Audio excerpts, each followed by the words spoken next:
They told you Lichmore was gone, that the sinkhole took it, sealed it, buried it with the rest of Massachusetts' mistakes. They lied, and tonight, I'm going to show you why some doors don't close when you lock them. They close when they're fed. You've never heard this story in full, because no one who's told it lived long enough to finish. But I've walked the corridors, I've touched the bowls, and I've heard the chewing, not the kind that comes from hunger, the kind that comes from memory. Before I say more, tell me, where are you listening from and what time is it there right now? I want to know who's awake with me and who's already in the dark. The year was 1886, deep in Berkshire County, when the state quietly began funneling the unwanted into a building it didn't name in public records. On paper, it was the Lichmore Institution for the Indigent and Infirm. In truth, it was a repurposed mill where the living went to become meat, and the meat went to keep the living quiet. Ward 3 didn't exist on the blueprints. No windows, no visiting hours. Its doors were marked not with numbers, but with scratches, deep, ragged grooves like something inside had been trying to claw its way out. But they didn't escape. They were served. No one was buried at Lichmore. They were portioned, and if you think I mean corpses, you're wrong. Dr. Halvan Riles had a theory. The body healed faster when it consumed living flesh. Not dead, not cold, but warm, pulsing, fresh. The kind you had to cut from someone still breathing. The patients were the harvest, the patients were the meal, and whatever they were fed, it wasn't just flesh.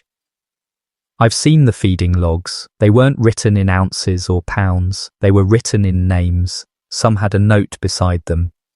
Accepted. Others. Renewed. Do you know what renewed meant?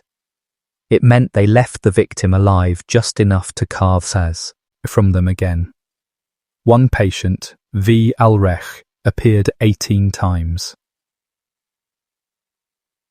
18 meals.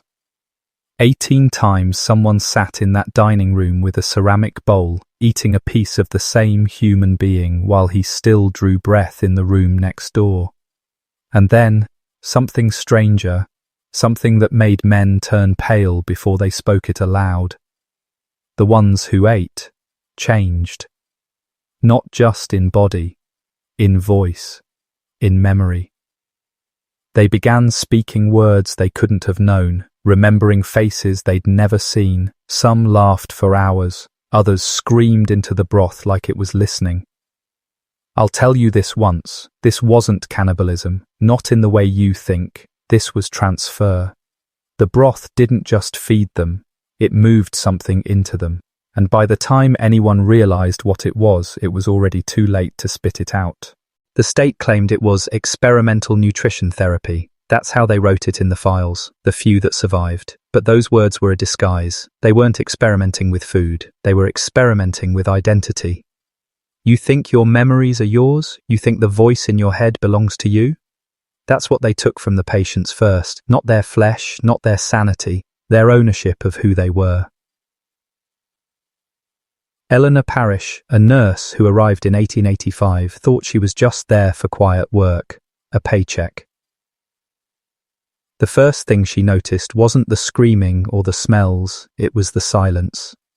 A silence so dense, so deliberate, that the footsteps of other nurses never echoed past a certain point in the East Wing. She would later write to her sister, "The shadows are fed better than we are." She didn't understand it until she saw Sister Bramble. A mute patient, bones sharp under her skin, sitting on the floor with her wrist in her mouth, chewing her own flesh slow like she was savouring it. When she'd eaten enough, she offered the open wound to another patient, who drank from it without blinking. Eleanor reported it. Dr. Riles smiled. "You have a good eye," he told her. "You'll be useful on the night shift."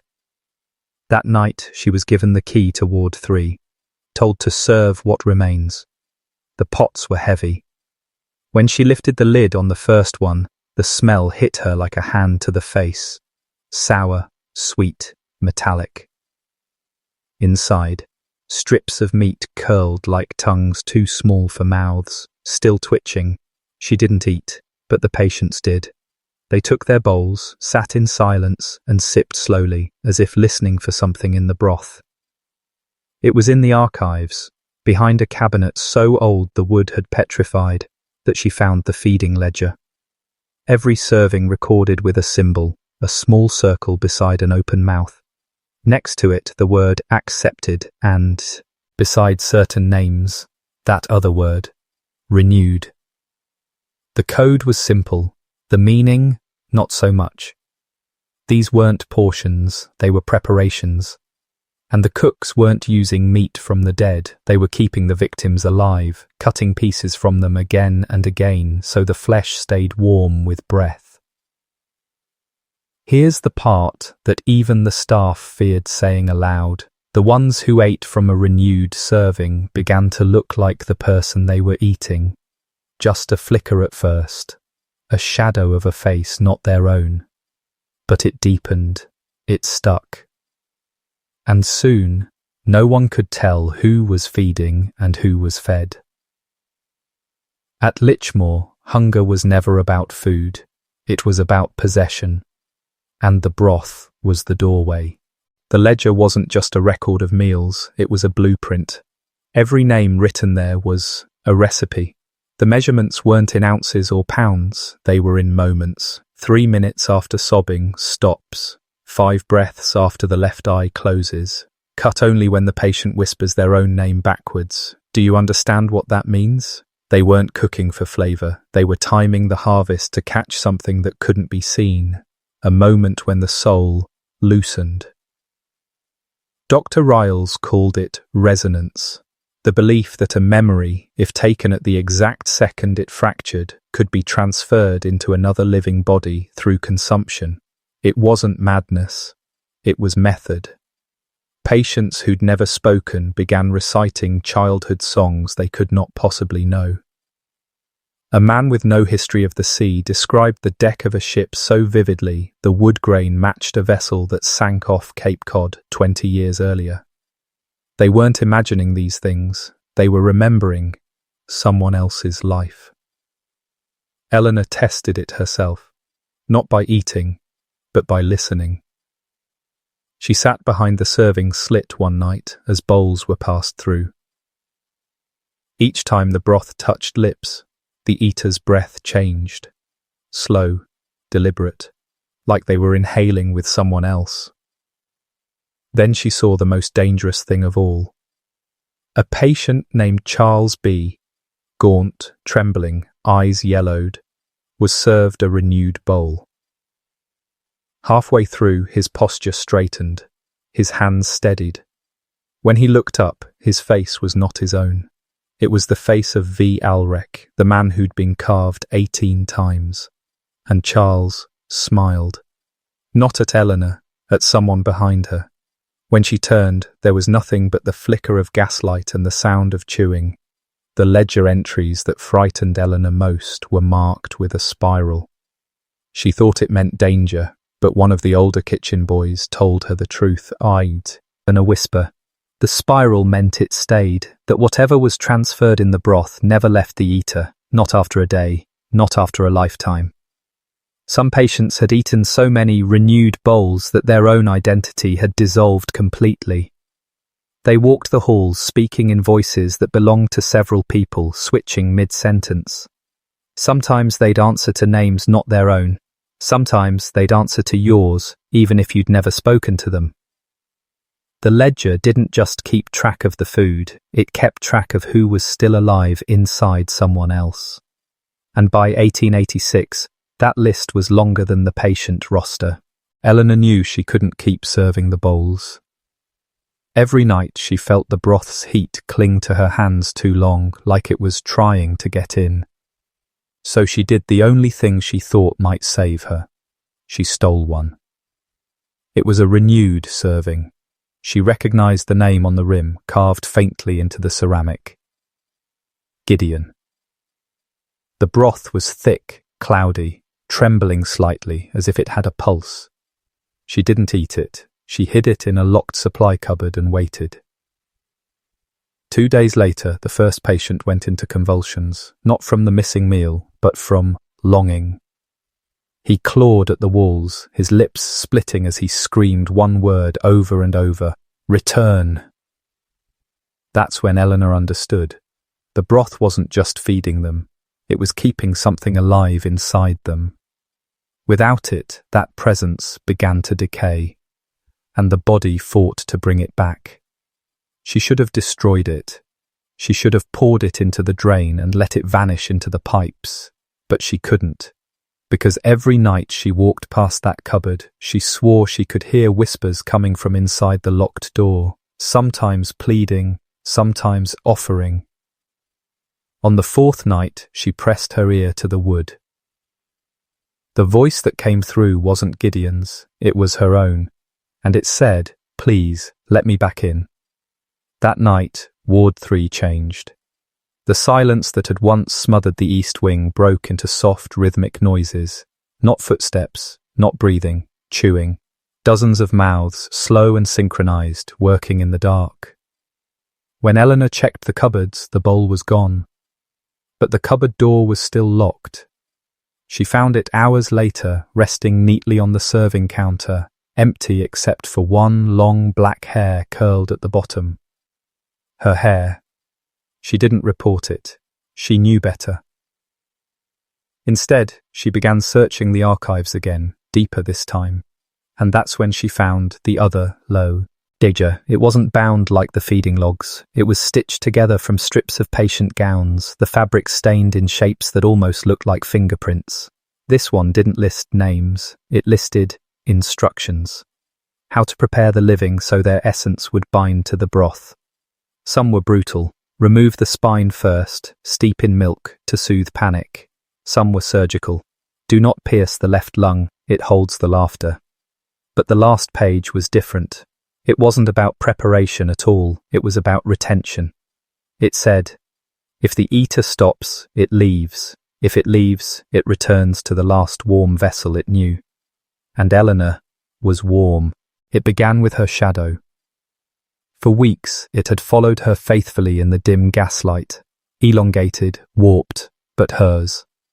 Then one night, in the corridor outside Ward 3, she saw it move before she did, just a twitch of the head, just enough to notice. She froze. The shadow didn't. It leaned forward like it was listening to something Eleanor couldn't hear. She told herself it was exhaustion, but later, when she undressed for bed, she noticed the first real change. Her skin, pale as parchment since she'd arrived, had taken on a faint, almost imperceptible warmth, like she'd been standing in the sun, except she hadn't been outside in months. The whispers returned, not from the cupboard this time, but from inside her skull. They came between her own thoughts, slipping in without warning, a little deeper, just a little more. At first, she ignored them. Then, they began finishing her sentences, and when she tried not to speak, her mouth moved anyway, shaping words that tasted of copper. By the end of the week, she was waking up in different parts of the hospital. Once in the laundry room, her hands raw and red from scrubbing something that was already clean. Once in the kitchen, standing over a steaming pot she swore she hadn't filled. Once in Ward 3, bowl in hand, spoon halfway to the lips of a man whose face flickered between his and hers. She started avoiding mirrors, not because she feared what she'd see, but because she feared who might look back. It wasn't possession in the way the priest described, it was more like sharing. Every movement was still hers, but there was an echo riding alongside it, waiting for its turn at the wheel. And then came the first real breach. She was serving broth to a patient, she doesn't remember who, when the spoon slipped. The liquid splashed onto her wrist, burning hot. She meant to pull away, but instead, she watched her own hand tilt, letting the heat pool in the hollow between bone and tendon, and she heard herself whisper, "Finally." The heat didn't fade when she wiped it away. It sank in, pulsing. And for the first time, Eleanor knew exactly what Gideon had felt when they carved the first piece from him. The return wasn't coming. It was already here. She stopped keeping track of the missing time. At first it had terrified her, waking to find herself standing in doorways, hands wet, mouth tasting of salt. Now it happened so often she could only mark the difference by the smells left behind: iron, broth, wood smoke, something like burned sugar. The first outright theft came on a Sunday. Eleanor had been in the archives, candlelight trembling against the damp walls, tracing the spiral symbol with the tip of her nail. She blinked, and when her eyes opened, she was somewhere else entirely. The dining hall, seated at the head table. The bowl in front of her was full, steam rising in a slow curl. She never lifted the spoon. Her hand did. The echo inside her didn't rush. It savoured, taking mouthful after mouthful, while her mind floated somewhere just above her body, watching herself chew, swallow, breathe. And with each swallow came a rush, not warmth this time, but presence. She was seeing through two sets of eyes at once, her own and someone else's. A flicker of moonlight on black water. A baby crying in a narrow kitchen. A low, rumbling laugh that made her chest ache. Then it spoke, not aloud, but directly into her skull. "You taste like me." After that, the hunger began. It didn't matter if she'd just eaten. It didn't matter what it was. Her hands would reach and her mouth would open, and whatever she took would disappear before she could even decide. Once she found herself in the morgue, lifting a ladle of cloudy liquid from a basin that should have been empty. The echo was no longer content with steering her in moments. It was learning to linger. She would speak to patients and hear a faint second voice beneath her own, layered like harmony. Sometimes they answered the echo instead of her, nodding, smiling, weeping, as though they'd been waiting for it. The worst was the night in Ward 3's, when she bent to wipe a patient's chin and saw her own reflection in his eyes. Not the reflection from that moment, but a reflection of herself, seated at the head table, eating from a bowl that didn't exist. The ledger had warned her in its own way. If it stays long enough, you will not know which one you are. She wasn't sure anymore, neither was the echo. The kitchen was never truly dark. Even at night, some glow clung to it, not from lanterns or moonlight, but from the enormous copper pot at its centre. It pulsed faintly, as if lit from within. Eleanor had avoided it for months. She told herself the broth was made there, that the smell of marrow and salt came from boiling bones, that the whispers were steam playing tricks in the vents. But now the hunger was unbearable, and the echo was leading her by the spine. She stepped into the room barefoot, her soles sticking slightly to the damp stone floor. The pot towered above her, its rim slick with condensation. The smell was stronger here, not food, but breath. As if 100 people had leaned over her shoulder and exhaled at once. She climbed the small wooden ladder and peered inside. The broth was not simmering. It was still. Too still. And then it moved. Not in ripples, but in a slow rotation, like a vast eye turning to look at her. The surface cleared, and she saw them. Faces. Dozens of them, blurred by the liquid, turning lazily in the current. Some she recognized from the patient ledgers. Some she recognized from mirrors. One was her own, lips parted as if about to speak. The echo pressed forward inside her, so close she could feel its teeth against her tongue. "It's not the broth," it whispered. "It's the mouth." She understood then.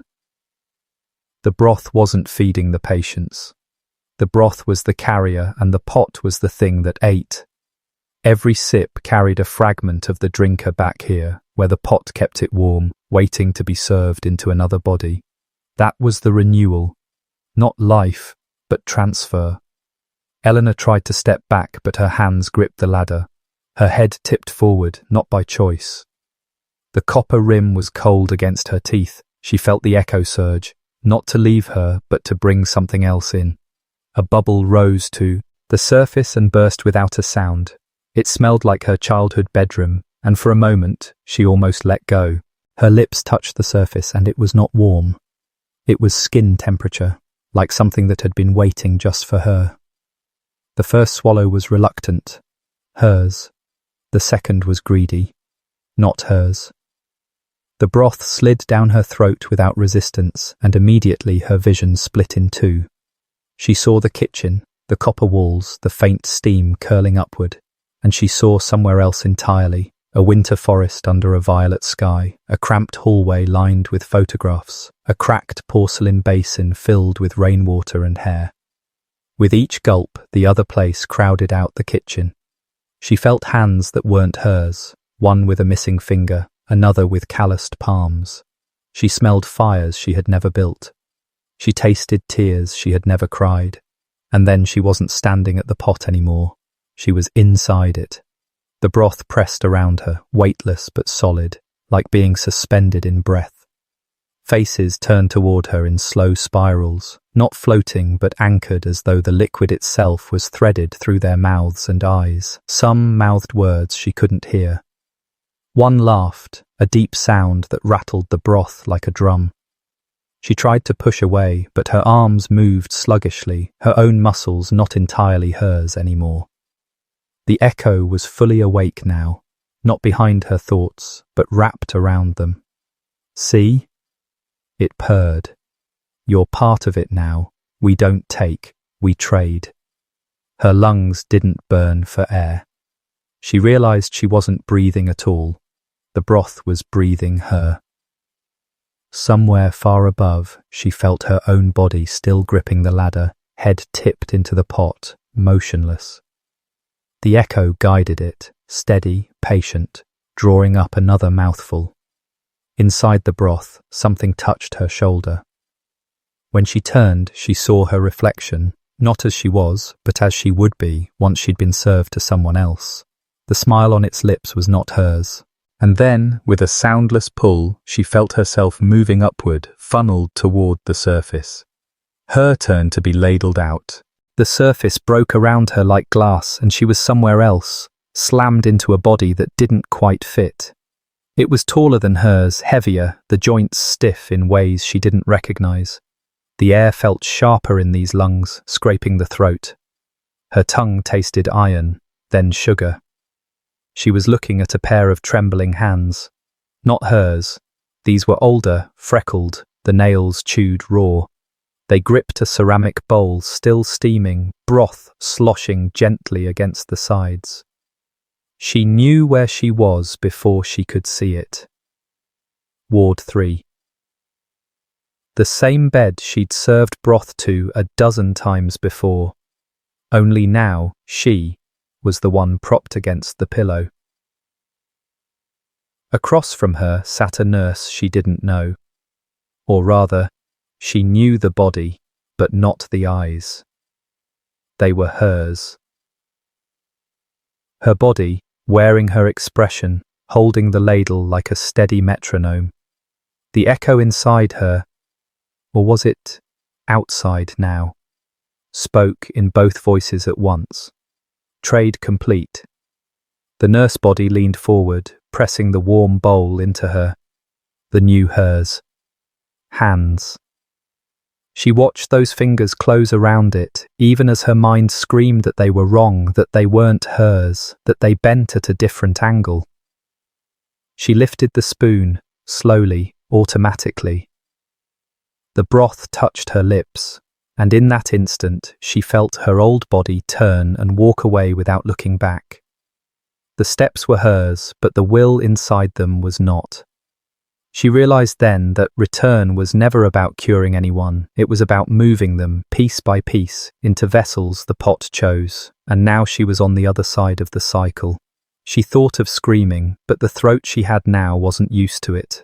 All it managed was a whisper. Please. The nurse body didn't stop walking, it didn't even hear her. Days passed, or maybe weeks. Time in the new body was unreliable, like a clock left in the rain. The stiffness never left her joints. The freckled hands trembled even when she was still. Every meal was broth, ladled in with patient ceremony. She drank because not drinking hurt worse. Each swallow carried pieces of someone else in, memories that didn't belong, laughing in a sunlit orchard, pressing a knife into bread, tying back a child's hair with a ribbon, pressed against her mind until she could barely remember what her own voice had sounded like. Then came the night she saw them. She'd been led down a hall she didn't recognize, the nurse body at her side. They stopped before a door barred with a chain. When it opened, the smell hit her first, not rot, but something sweeter, cloying, like overripe fruit. Inside were the keepers, bodies that had been in their borrowed vessels too long, skin sagged over bones that didn't match its shape, hands flexed with movements a half-second too late. The eyes, every pair, were wrong, mismatched in colour or focus, like they'd been borrowed from separate lives. One of them spoke, lips barely moving. If you last long enough, you get chosen again. She understood then, the final renewal wasn't death. It was the pot, calling you back. Not to give you another vessel, but to keep you, to fold you into the still broth, where you could be served endlessly, your pieces poured into strangers until none of you was left. The nurse body stepped behind her, placing both hands on her shoulders. The grip was hers. She recognized the pressure, the bones in the palms, but the warmth was all wrong. "It's time," the echo said in her ear. She tried to run, but her borrowed legs wouldn't obey. The door at the far end opened and she saw the copper pot waiting in the center of the kitchen, its glow brighter than ever. Steam curls led toward her like fingers. Her last thought was not of escape, but of recognition.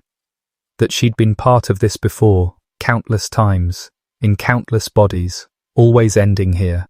And she knew, with the calm of someone remembering their own name, that she would be part of it again. The nurse body walked her forward, the pot opened its mouth, and the broth welcomed her home.